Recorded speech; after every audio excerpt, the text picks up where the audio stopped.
For 64 years, I lived by one simple rule. You take care of your family, and your family takes care of you. I built Callaway Landscaping from a beat-up pickup truck and a borrowed lawnmower into a company with 42 employees, 3 commercial contracts with the city of Columbus, and a reputation that took me 37 years to earn. I raised 2 kids in a 4-bedroom house on Birchwood Lane, put them both through college, and loved their mother every single day since 1984. My name is Richard Callaway, and what happened to me in the spring of last year is something I still have trouble putting into words, not because it was complicated, but because the person who almost destroyed everything I built was someone I had loved and trusted his entire life. My son Brandon was 41 when all of this started. He had my jaw, his mother's eyes, and a spending habit that neither of us had passed down to him. He married Melissa 9 years ago. She was polished, sharp, always dressed like she was heading to a business lunch even on a Saturday morning. I tried to like her. Carol, my wife, tried harder than I did.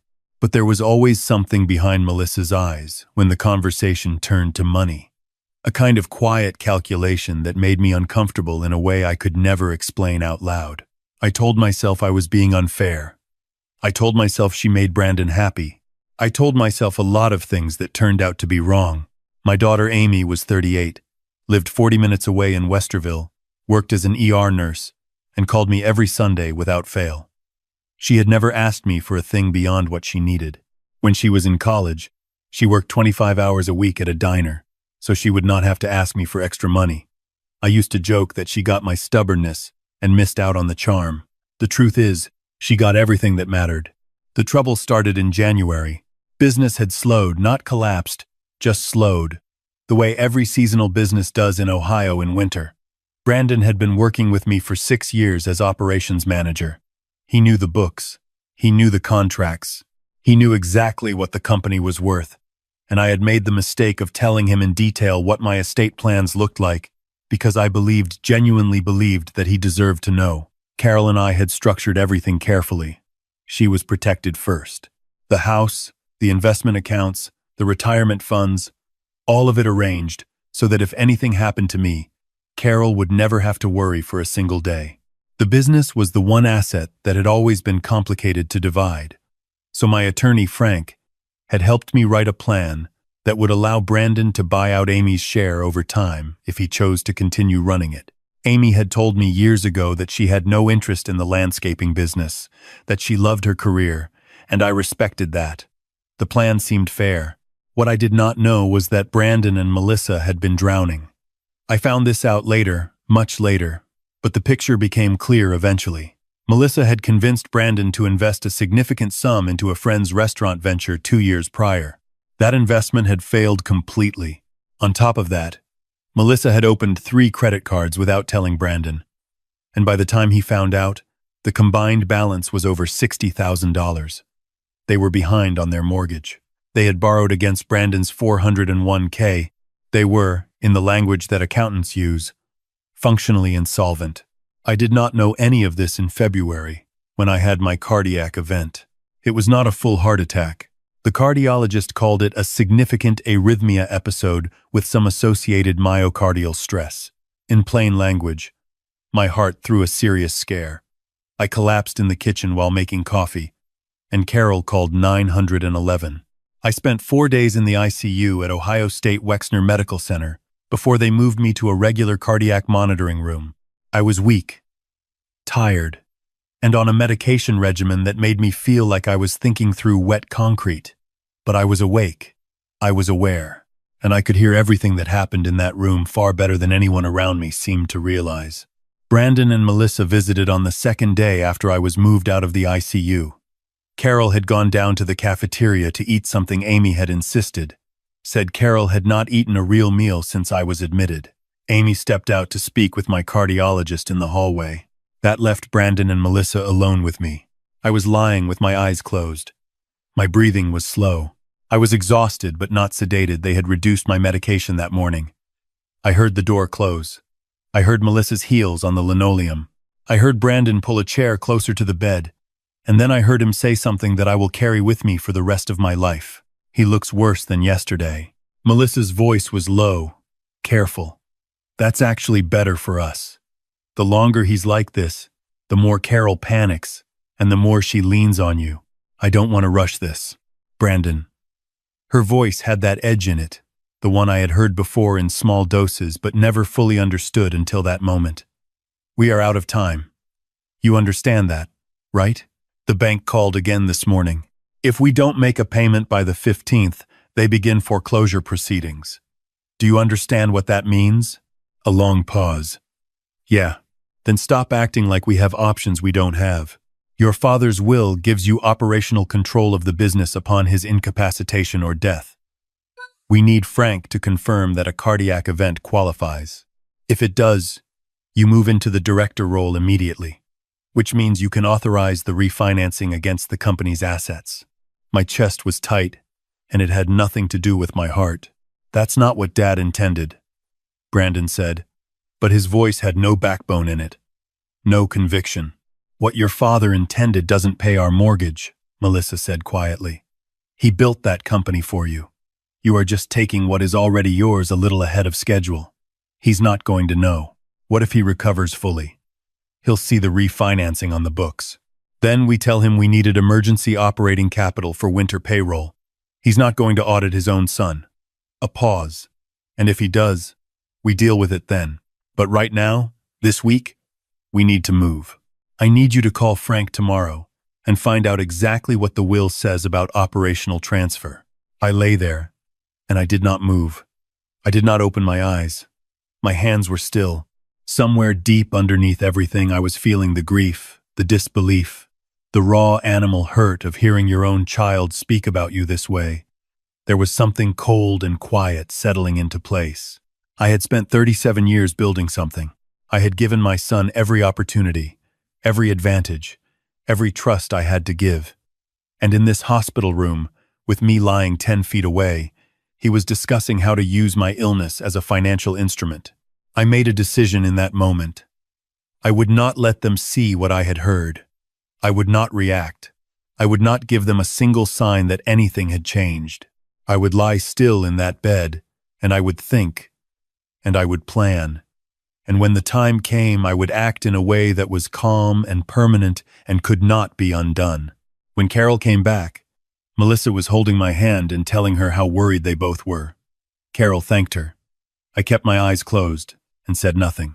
That night, after visiting hours ended and the ward quieted down, I asked my night nurse, a young man named Terrence, who had been nothing but kind to me, if he could help me make a private phone call. I told him it was important and that I did not want it mentioned to my family, that it was a legal matter. He looked at me for a moment, then handed me his personal cell phone without a word. I will never forget that. I called Frank Hutchinson at 9:47 at night. Frank had been my attorney for 22 years. He picked up on the third ring. I told him everything. I spoke quietly and I spoke clearly, and when I was finished, there was a long silence on the other end of the line. Richard, Frank said finally, I need to ask you something directly. Are you certain about what you heard? Because what you're describing, I'm certain, I said. I was awake and I was clear. Every word. Another pause. All right, then here's what I need you to understand. The will, as it currently stands, does give Brandon significant operational authority in the event of documented incapacitation. If he contacts me, I will stall. I will tell him I need to review the full document and that I cannot discuss specifics without more medical documentation. That buys us time. How much time? A week. Maybe 10 days before it becomes suspicious. What do you want to do? I told him what I wanted to do. Frank was quiet for a moment. Are you sure? This is permanent, Richard. Once this is done, I'm sure, I said. And Frank, include Carol in everything. Make her position ironclad. The house, the accounts, survivor benefits from the business. She gets protected first. Above everyone. That doesn't change. Understood. I'll have documents drafted by Thursday. Can you have Amy come see me without Brandon knowing? I can. Then we move Thursday. I called Amy next. It was past 10 o'clock and she answered on the first ring. Her voice immediately alert the way ER nurses always are when a phone rings at night. I told her I needed to see her tomorrow, alone. before visiting hours, and that she should not tell Brandon or Melissa. She did not ask questions. She said, "I'll be there at 8. That is my daughter." She came in the next morning while Carol was in the shower in the family room down the hall. I sat up as straight as I could manage, and I looked her in the eye, and I told her everything. I watched her face as I spoke the confusion first, then the slow comprehension, then something controlled and steady that moved into her expression and stayed there. When I finished, she did not cry. She took my hand and held it carefully, the way she probably held the hands of patients who were frightened and needed steadiness rather than sympathy. "What do you need me to do?" she asked. "I need you to go see Frank on Thursday," I said. "I need you to be present when the documents are signed, and I need you to not give Brandon or Melissa any indication that anything has changed." She nodded once. "And Mom, your mother is protected in everything. That was always true and it stays true. The business is what changes."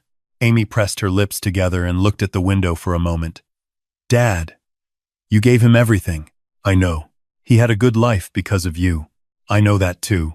And he sat in this room and talked about you like you were an account balance." I did not answer that. There was nothing to say. Amy came back Thursday with Frank. They spent 2 hours in my room, mostly in the late afternoon while Carol was on a walk with a friend from church who had come to visit. We went through every document carefully. Frank explained each change in plain language, made sure I understood everything, and was acting under no pressure or impairment. I signed with a hand that was steadier than it had been in days. The core of it was this: the operational control clause that had given Brandon his foothold was removed entirely. The business, upon my death or permanent incapacitation, would be managed by a 3-person trust composed of Frank, Amy, and Carol, with a professional business manager hired to run day-to-day operations. Brandon remained an employee with his current salary and benefits, but held no ownership stake and no authority to encumber the company's assets. Amy and Carol were the joint beneficiaries of the estate, with Carol holding primary right to all assets during her lifetime, and Amy inheriting the remainder afterward. Brandon received a specific bequest, a reasonable sum, enough to help him get back on his feet if he chose to deal honestly with his problems, but nothing that could be leveraged or borrowed against. Frank filed everything that evening. I was discharged 6 days later.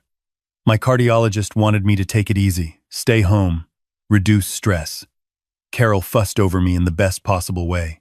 Amy came over twice that first week. Brandon called twice, texted once, and came by on day 4 with Melissa. They sat in my living room and asked how I was feeling and made small talk about the weather and asked if I needed anything. I watched Melissa watch me across the coffee table, doing the math in her head, wondering when it would be appropriate to bring up the business conversation she had been building toward. I smiled and told them I was feeling much better and that it was good to see them. Brandon finally brought it up on the second visit, 10 days after I came home. It was a Saturday morning. Melissa was not there, just Brandon and me in the kitchen, Carol out in the garden. He sat across from me with a mug of coffee and worked up to it slowly, talking about payroll and spring contracts and a piece of equipment that needed replacing. Then he said, careful and practiced, that he had been thinking about the operational structure of the business and whether it might make sense for him to have more formal authority, given everything just in case, just to make things easier for me while I recovered. I looked at him for a long moment. He had my jaw and his mother's eyes, and he was sitting in my kitchen asking me to hand him the keys to 37 years of my life based on a plan he had discussed over my hospital bed while he thought I was sleeping. "I already spoke with Frank," I said. Something shifted in Brandon's face. "Oh?" "I made some changes to the estate documents while I was in the hospital. Frank will send you a summary letter next week." I picked up my coffee mug. "I think the new structure is more appropriate given everything." The color left his face slowly, like water draining from a tub. "What kind of changes?" he asked, and his voice had gone very careful. "The kind that reflect my current thinking about the business," I said.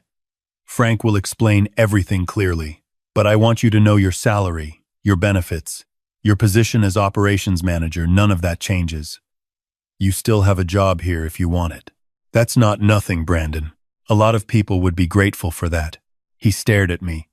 And in his stare I could see the exact moment he understood that the plan had collapsed, that the window had closed, that whatever he and Melissa had mapped out in that hospital room had already been accounted for and answered. "Dad, I love you," I said. "I have loved you every day of your life, and I will love you until the day I die. But I heard what you said in that hospital room. I was awake. I heard every word." The kitchen was completely quiet. Brandon set down his coffee mug. His hands were not steady. "I want you to go home," I said. "And I want you to think about the kind of man you want to be. Not the kind of husband Melissa wants you to be. The kind of man you want to be. And when you're ready to have an honest conversation about your debts, about what happened, about where you go from here, I will be here. I will always be here. But I will not pretend I don't know what I know." He left without saying anything else. Melissa called that evening. I let it go to voicemail. I have never listened to the message. Huriam Mace. The letter from Frank arrived the following week. Brandon called Frank twice asking questions, and Frank answered them professionally and completely. There was nothing to dispute. I had been clear-headed, legally competent, and thoroughly advised. The documents were valid in every way. It has been 8 months since I came home from the hospital. The business is doing well, better than well, actually. We brought in a contracts manager named Dennis, who found 2 new commercial accounts we had been overlooking for years.